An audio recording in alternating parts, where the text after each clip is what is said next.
Hi అండి, మీ మన్నీని మన్నీస్ kitchen. ఈరోజు వీడియోలో మనం 2 ఆనియన్స్తో చపాతీ ఎలా చేసుకోవాలో మనం ఈరోజు వీడియోలో చూద్దామండి. చాలా టేస్టీగా ఎమ్మీగా ఉంటుందండి. ఇలాంటి చపాతీలు మనం డిన్నర్కి కానీ బ్రేక్ఫాస్ట్కి కానీ చేసుకొని తింటే చాలా టేస్టీగా ఉంటుంది. చాలా సింపుల్ అండి. మనకి ఎక్కువ పదార్థాలు ఏమి ఉండవండి. 2 పదార్థాలతోనే చేసేసుకోవచ్చు.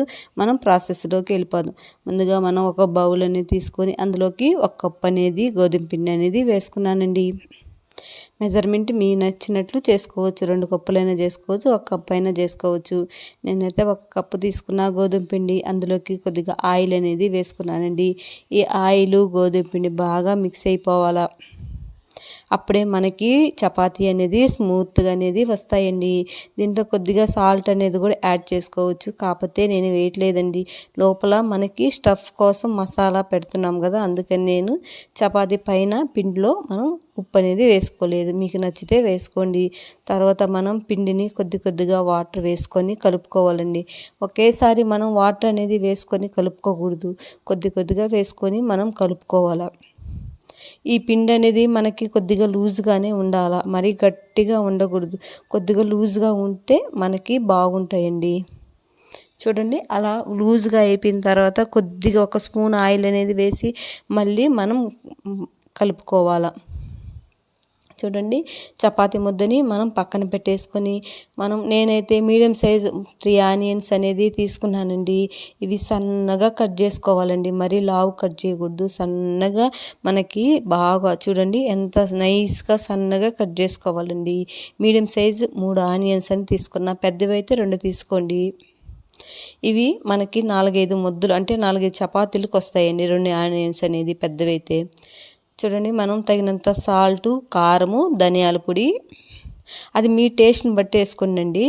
తర్వాత 1/2 స్పూన్ జీలకర్ర పొడి, తర్వాత 1 స్పూన్ మనకి గరం మసాలా వేసుకున్నానండి. చూడండి, దాన్ని మొత్తాన్ని మనం చేత్తో బాగా పిసుక్కోవాలండి. అంటే ఆనియన్స్లో ఉంటాయి కదా, వాటర్ అనేటివి రిలీజ్ అయ్యేదాకా బాగా మెత్తగా పిసుక్కోవాలా. చూడండి, అలా మెత్తగా పిసుక్కుంటే మనకి ఈ మసాలాలన్నీ ఆనియన్స్లో వెళ్ళి టేస్ట్ అనేది బాగుంటుంది. చూడండి, మొత్తాన్ని మనం అట్లా పిసికేసుకోవాలండి. మొత్తాన్ని ఆనియన్స్ ఇవి మనం వేసిన మసాలాలన్నీ చాలా ఈజీ అండి ఇలా చేసుకోవడం. తర్వాత మనం ఒక చిన్న కప్పు పుట్నాల పప్పు అనేది తీసుకొని మనం మిక్సీకి అనేది పట్టేసుకోవాలా. తర్వాత మనం దీనిలో కస్తూరి మేతి 1 స్పూన్ అనేది వేసుకున్నానండి. మనం ముందుగా పుట్నాల పప్పు అనేది మనం మిక్సీ పట్టాం కదా, అది కూడా మనం కొద్దిగా వేసుకొని ఒక అరదబ్బ నిమ్మదబ్బ అనేది కూడా వేసుకోవాలా. టేస్ట్ అనేది బాగుంటుంది. 1 స్పూన్ ఆయిల్ అనేది వేసుకొని అంతా బాగా మిక్స్ చేసుకోవాలండి. పుట్నాల పప్పు అనేది కొద్దిగా వేసుకొని కలుపుకోవాలండి. ఒకేసారి వేసుకోకూడదు. ఇంకా మనం వాటర్ అనేది యాడ్ చేయకూడదండి. ఈ ఆనియన్స్లో ఉండే వాటర్ సరిపోతాయి. ఇంకా ఎక్స్ట్రా వాటర్ అని వేయకూడదు. ఇప్పుడే మనం ఉప్పు కారం అనేది అడ్జస్ట్ చేసుకోవాలండి. ఇలా మనకి పొడిగా రాకూడదండి. మనకి ఒక చేతికి ముద్దలాగా వచ్చేటట్టు చూడాలా. మరీ పలచగా ఉండకూడదు, మరీ గట్టిగా కాకుండా కొద్దిగా ముద్దగా వచ్చేటట్టు ఉంటే చాలండి. మనకి బాల్స్ వచ్చేటట్టు అన్ని బాల్స్ అనేటివి ఇలా పక్కన పెట్టేసుకొని మనం ముందుగా తడిపి పెట్టుకున్నాం కదా చపాతీ పిండి, దాన్ని కూడా మనం ఈ ముద్దల కన్నా కొద్దిగా ఎక్స్ట్రా అనేది తీసుకొని మనం ఇట్లా గుంతగా చేసేసుకోవాలండి. చూపించిన విధంగాను మనం దాంట్లోకి మనం ముందుగా చేసుకున్న మసాలా స్టఫ్ పెట్టేసుకోవాలండి. చూడండి, మనం ఇలా చేత్తో మనకి మన ఇప్పుడు బొబ్బట్లకి ఎట్లా చేసుకుంటామో అలా మొత్తాన్ని మనం ఒత్తేసుకోవాలండి. మనం ఎక్కడ మనకి క్రాక్స్ అనేది లేకుండా మొత్తాన్ని నీట్గా అలా ఒత్తేసుకొని నిదానంగా రౌండ్గా చేసేసుకోవాలి. ఒక చపాతీ రోల్ అనేది తీసుకొని దానిలో మనం పెట్టి కొద్దిగా పొడి పిండి వేసుకొని ఫస్ట్ అనేది చేత్తో కొద్దిగా ఒత్తుకోవాలండి. తర్వాత మనం చపాతీలాగా గట్టిగా ఒత్తకుండా స్మూత్గా మనం నిదానంగా పైనే రోల్ చేసుకోవాలండి. ఎందుకంటే మనం లోపల మసాలా అనేది పెట్టున్నాం కదా, అది బయటికి రాకుండా నిదానంగా వేసుకోవాలా. చూడండి, అలా నిదానంగా రుద్దుకోవాలండి. అప్పుడు మనకి రౌండ్ షేప్ అనేది కూడా వస్తుంది. చూడండి, మనకు చాలా రౌండ్ షేప్ అనేది బాగా వచ్చిందండి. దీనికి ఒక ప్లేట్ పెట్టి అయినేం చేయలేదు. చూడండి మొత్తాన్ని మనం ఇలా మరీ మందంగా చేసుకోకుండా మరీ పలచగా కాకుండా కొద్దిగా మీడియం సైజ్ చేసుకొని దాని మీద మనం కొద్దిగా కొత్తిమీర అనేది వేసుకున్నాము.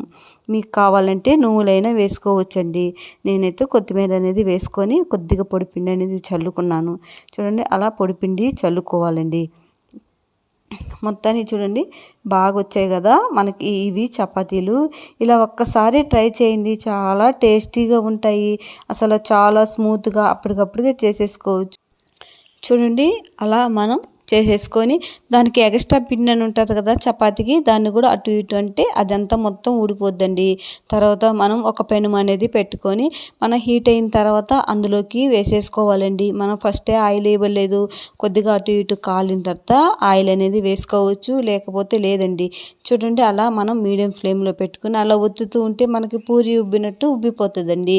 చాలా టేస్టీగా ఎమ్మీగా ఉంటాయండి. ఎందుకంటే మనం స్టఫ్ అనేది లోపల పెట్టున్నాం కదా, అది చాలా బాగుంటుంది.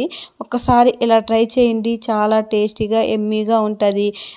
ఫస్ట్ టైం మన ఛానల్ కానీ చూస్తున్నట్లయితే లైక్ చేయండి, షేర్ చేయండి, సబ్స్క్రైబ్ చేయండి.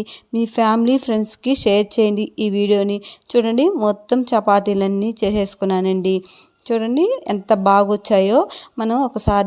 మనం దానిలో లోపల ఉన్న స్టఫ్ కూడా చూపిస్తాను చూడండి. అలా మనకి చూడండి లోపల ఎంత బాగా వచ్చిందో స్టఫ్ అనేది బాగా ఉంటుందండి. ఇలా ఒకసారి చేసుకొని తినండి డిన్నర్లోకి, బ్రేక్ఫాస్ట్లోకి. ఇంతసేపు వీడియో చూసినందుకు